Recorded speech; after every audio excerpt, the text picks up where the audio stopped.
그런 게 없어요. 우리를 편견의 눈으로 바라보지 않으시고 그래서 순수하게 진실된 우리의 모습을 바라보시고 우리에게 오셔서 우리의 모든 것을 다 이해해 주시고 또 우리에게 가장 좋은 것으로 채워주시는 그런 분이신 줄 믿습니다. 그러니까 우리가 편견을 갖지 않고 산다는 것이 얼마나 중요한 건지 몰라요. 여러분도 예수님을 품고 이러한 편견에서 벗어날 수 있기를 바랍니다. 하와이는 태평양 한가운데 있는 그런 관광섬이죠. 관광섬. 하와이는 미국령 관광섬이죠. 이 하와이에 있는 와이키키 해변이 아주 유명하죠. 그렇게 아름다울 수가 없다고 합니다.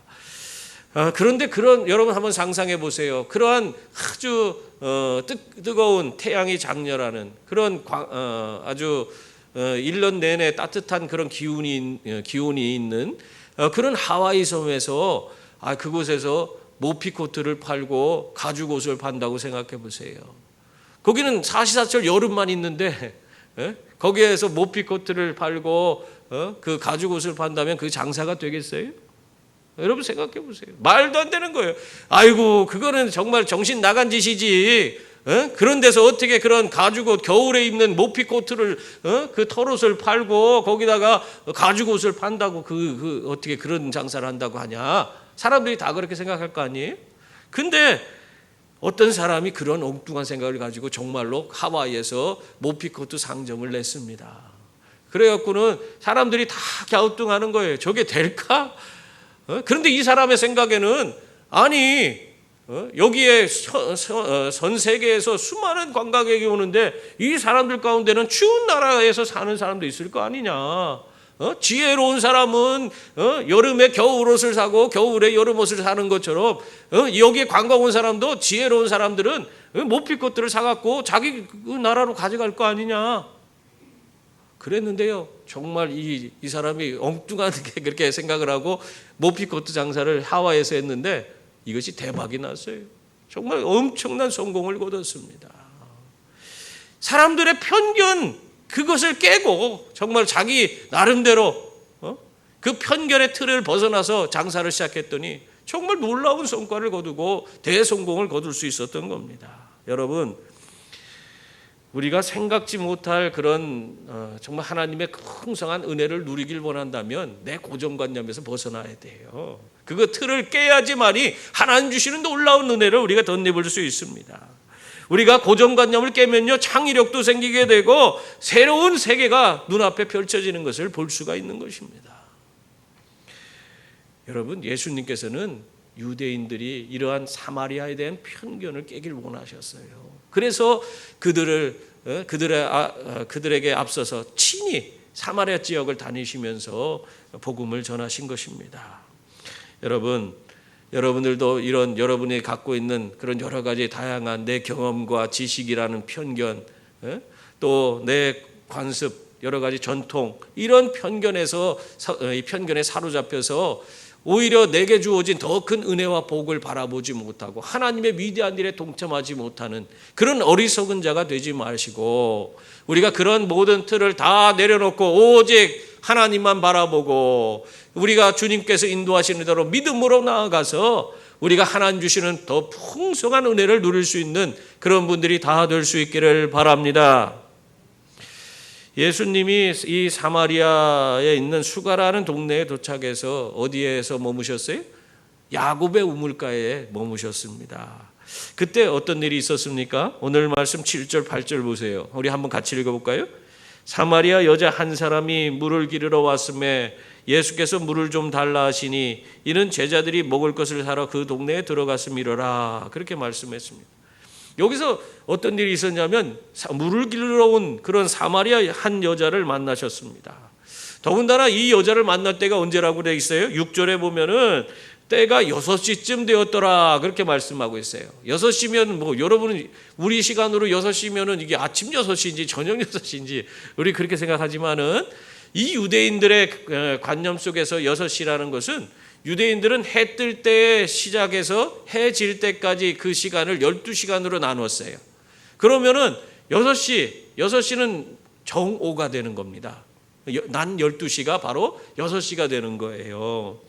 그러니까 이 낮 12시에 됐으니까 이미 이제 점심 먹을 때가 되니까 제자들은 마을로 들어가서 음식을 사러 갔고, 예수님은 그 제자들을 기다리면서 이 예전에는 여행자들을 위해서 우물가에는 이 여행자들의 쉼터를 만들어 놨어요. 그 쉼터에서 쉬고 있던 거예요. 근데 거기에 한 여자가 이 12시에 낮 12시니까 얼마나 뜨거워요. 이 중동 지역은 사막이 완전 사막 땅 아니에요? 광야. 이런 땅에 그 낮 12시에 사람들이 보통 다니지 않습니다. 낮에 식사하고 대부분의 사람들은, 요즘에도 직장 다니는 사람들도 마찬가지예요. 아랍에 가면은 2시 넘어서까지도 막 자. 낮에는 낮잠을 자고 그 다음에 시원해지면 일을 합니다. 그러니까 지금 이 낮 12시에 물을 들어오는 것은 이건 있을 수 없는 거예요. 그 시간대에 물 들어오는 사람은 없습니다. 그런데 이 대부분의 사람들이 물 들어오는 시간은 보통 이른 아침이나 저녁 밥 짓기 전에 저녁 시간대에 와서 물을 떠가는데, 이 여인은 특이하게 지금 낮 12시에 지금 뜨거워서 사람들이 다 피하는 그 시간에, 해를 피해서 지금 집안에서 나오지도 않는 그 시간에 물을 들어온 거예요. 다른 사람이 다 꺼리는 시간에 온 겁니다. 이런 모습을 보면은, 야, 어떻게 보면은 이 여인이 그렇게 사람들의 눈을 피해서 그렇게 아무도 없는 그 시간에 물을 들어올 정도로 그 인생이 참 편치 않은 그런 사람이었구나 하는 것을 우리가 알 수 있는 겁니다. 그런 모습을 예수님도 주목해 보신 거예요. 그러다 보니까 이 여인이 어떤 여인이고 예수님은 하나님 아니십니까? 그래서 꿰뚫어 볼 수 있는 거예요. 그 여인의 모든 인생을 다 주님께서 알게 되셨습니다. 그래서 이 귀한 한 영혼을 정말 천하보다 귀하게 여기시는 주님께서 이 아무도 인정해 주지 않고 다 외면하고 손가락질하고 그를 경멸하는 이 여인을 그냥 둘 수가 없는 거예요. 그래서 개인적으로 예수님이 그와 만나 주신 것입니다. 여러분, 이렇게 예수님은 우리의 연약함을 아시고 우리를 먼저 찾아오시는 분이신 줄 믿습니다. 내가 힘들고 어렵고 고통스러울 때, 내가 사람들로부터 외면당하고 또 낙심 가운데 있을 때에 그곳으로 나를 찾아오시는 분이 바로 우리 주님이신 줄 믿습니다.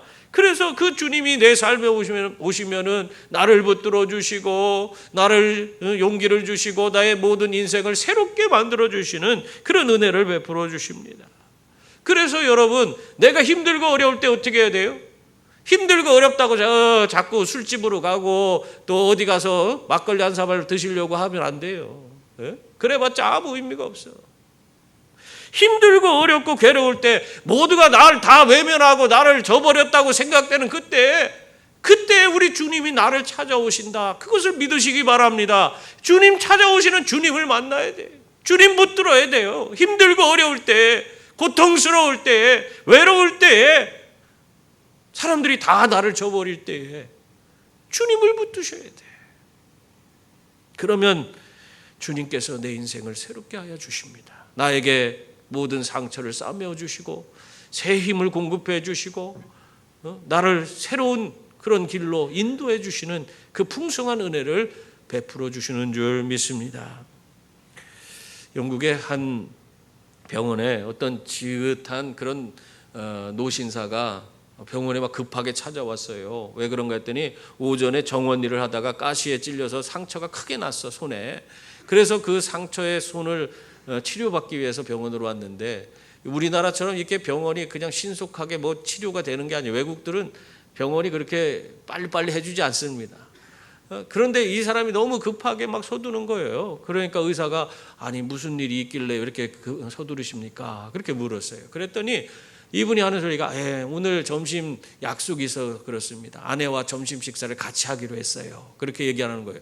그러니까 아니 이 아내가 어디 계시길래 그 점심 식사를 같이 하기 위해서 그렇게 서두르십니까? 그랬더니 내 아내는 알츠하이머에 걸려서 벌써 5년 전에 저 요양원에 가 있습니다. 그런데 오늘 제가 가서 같이 식사하려고 지금 서두르고 있는 겁니다. 그래서 그러세요? 그래도 아직까지는 그 남편을 잘 알아보시는가 봐요. 그렇게 물었대요. 그러니까 이 노신사가 하는 소리가, 아니요. 벌써 4년 전에 내 아내는 나를 알아보지 못하고 있어요. 그런데 못하러 그렇게 서둘러서 가시려고 합니까? 그래도 나는 내 아내를 알아보잖아요. 난 아내가 보고 싶거든요. 그래서 나는 아내와 같이 가서 식사를 하고자 합니다. 그렇게 얘기를 하더래요. 여러분, 하나님은 마찬가지예요. 우리가 하나님을 외면하고 하나님 저버리고 하나님을 잃어버려도, 우리가 하나님 알지 못하고 엉뚱한 길로 나아간다 할지라도 하나님은 우리를 아셔요. 우리를 알아보시고 우리를 찾아오시고 우리를 싸매어 주시고 품어 주시는 분이 바로 우리 하나님이신 줄 믿습니다. 그러니까 여러분이 하나님을 잊어버려도 하나님 잊지 않으세요. 하나님 끝까지 여러분 놓지 않으시고 여러분을 건져주시고 여러분의 인생을 새로운 힘과 능력을 부어주셔서 재기할 수 있도록 언제나 만들어주시는 그런 하나님이에요. 그 하나님의 손길 가운데 여러분의 인생을 온전히 맡기시고 하나님과 언제나 동행하시는 분들이 다 될 수 있기를 바랍니다.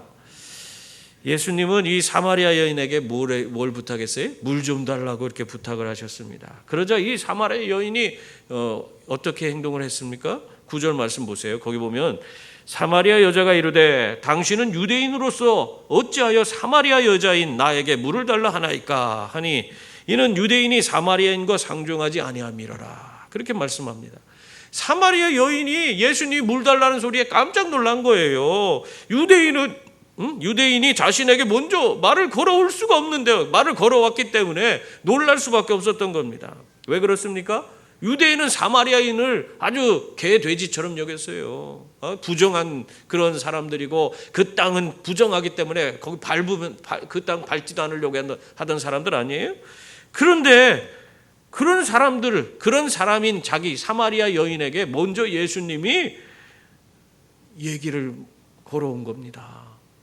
물을 달라고 그렇게 말을 걸어오니 이건 놀랄 수밖에 없는 일 아닙니까?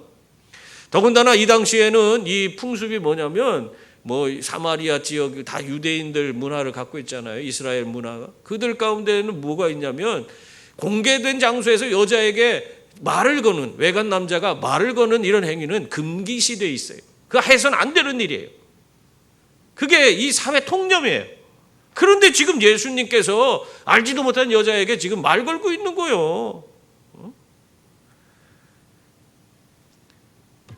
여러분, 이러한 모습을 이 사마리아 여인이 보이니까 예수님이 한마디 하십니다. 10절 말씀 보세요. 뭐라고 하고 있습니까? 예수께서 대답하여 이르시되 내가 만일 하나님의 선물과 또 내게 물을 좀 달라 하는 이가 누구인 줄 알았더라면 내가 그에게 구하였을 것이요 그가 생수를 내게 주었으리라. 그렇게 말씀했어요. 이 말씀이 무엇이냐? 좀 복잡하죠? 사마리아 여인이 하나님의 은사를 알고 예수님이 누군지를 알았다면 오히려 놀랄 것이 아니라 적극적으로 예수님께 나아가서 예수님이 주시는 그 생수, 예수님이 주시겠다고 하는 오히려 그 물을 예수님으로부터 받아 얻으려고 그런 마음을 갖고 예수님께 나아갔을 것이라는 겁니다. 그런데 사마리아인은 이렇게 예수님이 자기에게 찾아왔음에도 불구하고 어땠다는 거예요? 영적으로 눈이 어두워서 예수님이 그에게 찾아가 말을 걸고 그에게 부탁을 하고 그와 어떤 그의 삶 속으로 개입하시려고 하는데도 불구하고 영적으로 눈이 어두워졌기 때문에 도저히 예수님을 받아들이질 못하는 거예요. 여러분, 이러한 모습을 우리가 이런 모습을 보게 되면 뭔 생각을 하게 되냐면요, 우리가 예수님을 만났다고 해서 모두가 믿음을 가지고 변화되는 것이 아니라는 사실입니다. 예수님을 만났음에도 불구하고 영적으로 눈이 가리워진 사람은 예수님께 아무것도 얻을 수 없어요. 그 삶이 변화될 수 없어요. 이게 그래서 우리가 영적으로 깨어있는 것이 중요한 거예요. 예수님을 분별할 수 있어요. 우리의 삶 가운데 오늘도 예수님이 찾아오실 때 주님의 말씀을 듣고 그 말씀에 순종할 수 있는 사람이 되어야지 주님이 주시는 풍성한 은혜를 누리며 살 수가 있습니다. 그런데 우리가 다 영적으로 눈이 가리워져서 제멋대로 살고 있으면서 예수님이 와도 예수님인지도 모르고 예수님 말씀하셔도 그 말씀이 예수님 말씀이신지도 모르고 아무것도 순종치 않고 산다면, 신앙생활 하면서도 그런 모습으로 살아간다면 그 사람에게 어떻게 하나님의 은혜와 복이 임하겠습니까? 오늘 말씀 보세요. 분명 사마리아 여인은 예수님을 만났지만은 예수님이 누군지를 알지 못했어요. 이러한 어리석은 자가 되어서는 안 됩니다. 그러므로 우리가 언제나 영적으로 깨어 있어서 주님 오실 때 주님을 우리가 온전히 내 인생의 주인으로 맞아들이시고 우리가 주님과 더불어서 늘 영생의 삶을 누리며 살아가는 그런 분들이 다 될 수 있기를 바랍니다. 이 예수님이 사마리아 여인에게 자신을 알아보았다면 오히려 내가 너가 나에게 생수를 구했을 것이고 주님이 그것을 내게 주었으리라 그렇게 하시니까 이 사마리아 여인이 그걸 가지고 조금 언짢게 생각한 것 같아요. 사마리아 여인의 말을 들어보세요. 11절 12절 보세요. 우리 한번 같이 읽어볼까요? 여자가 이르되 주여 물기를 그릇도 없고 이 우물은 깊은데 어디서 당신이 그 생수를 얻겠사옵나이까? 우리 조상 야곱이 이 우물을 우리에게 주셨고 또 여기서 자기와 자기 아들들과 짐승이 다 마셨는데 당신이 야곱보다 더 크니까?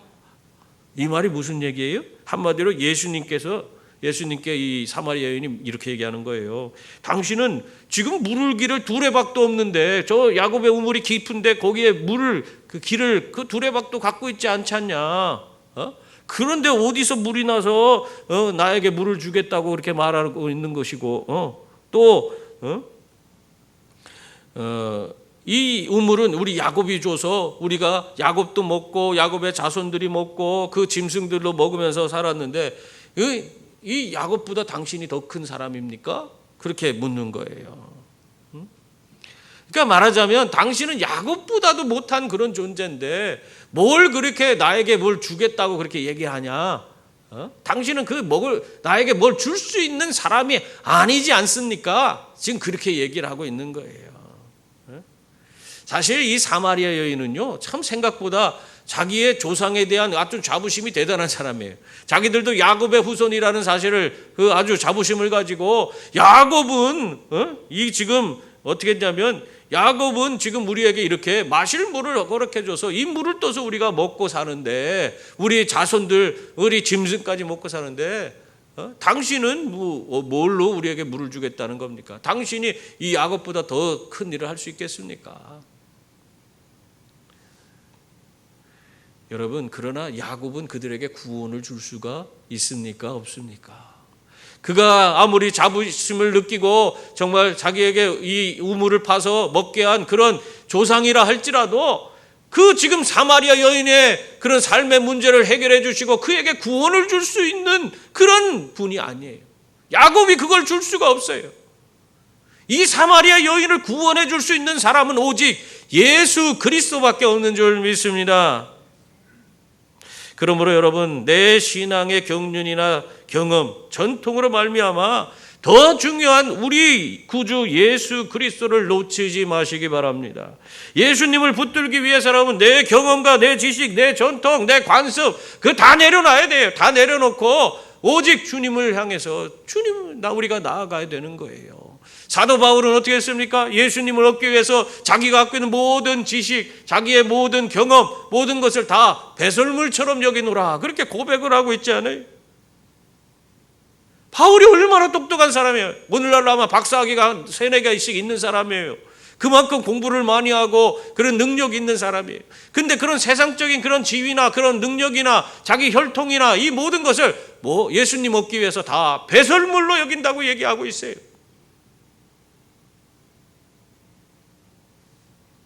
여러분, 이러한 고백이 우리의 고백이 될 수 있기를 바랍니다. 이러한 사마리아 여인의 대답에 예수님께서 13절 14절 말씀을 보면 뭐라고 했어요? 예수께서 대답하여 이르시되 이 물을 마시는 자마다 다시 목마르려니와 내가 주는 물을 마시는 자는 영원히 목마르지 아니하리니 내가 주는 물은 그 속에서 영생하도록 솟아나는 샘물이 되리라 그렇게 말씀하셨습니다.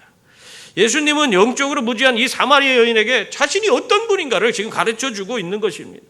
예수님은 이 야곱의 우물에 그 물을 마시는 그런 자는 다시 목마르지만 예수님께서 주시는 물은 영원히 목마르지 않는 영생의 물이라고 말씀하고 있습니다. 그러므로 여러분, 우리가 다른 데서 우리의 갈증을 해소하려고 하지 마세요. 우리의 영적인 갈증은 해결되지 않습니다. 오직 예수 그리스도께서 주시는 영생의 물을 마실 때에 그때 우리는 영혼의 갈증에서 벗어나게 되는 줄 믿습니다. 그런데도 세상 많은 사람들이요, 세상의 우물을 길어서 자기의 영혼의 갈증을 채우려고 그래요. 그 갈증을 없애려고 합니다.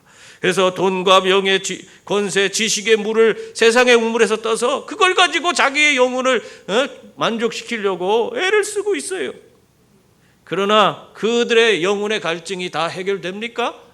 해결되지 않아요. 그것으로는 결코 우리의 영혼의 갈증을 해결할 수 없습니다.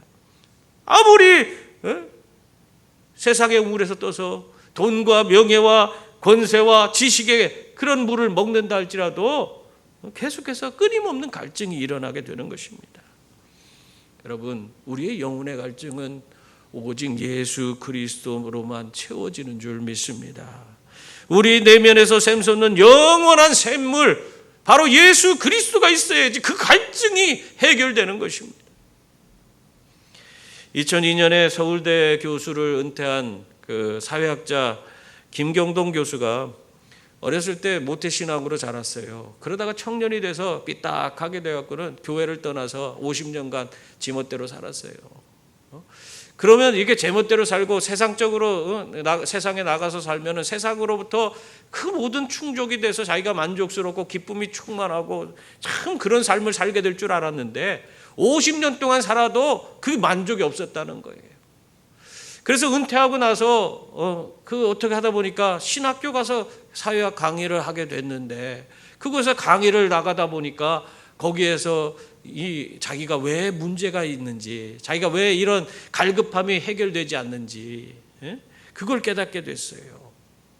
그래서 내가 교회에 나가야겠다 생각하고 교회를 나갔더니 자기가 이전에 그렇게 불합리하게 보이고 좀 부족한 것처럼 생각되었던 그런 신앙적인 행위, 기도하고 예배하고 하는 그런 모든 것들이 하찮게 여겨졌는데, 그런데 그것을 자기가 교회 나가서 기도하고 하나님 앞에 예배하고 그러다 보니까 그 채워지지 않는 자기 내면의 그 모든 갈급함이 채워지는 그 경험을 하게 됩니다.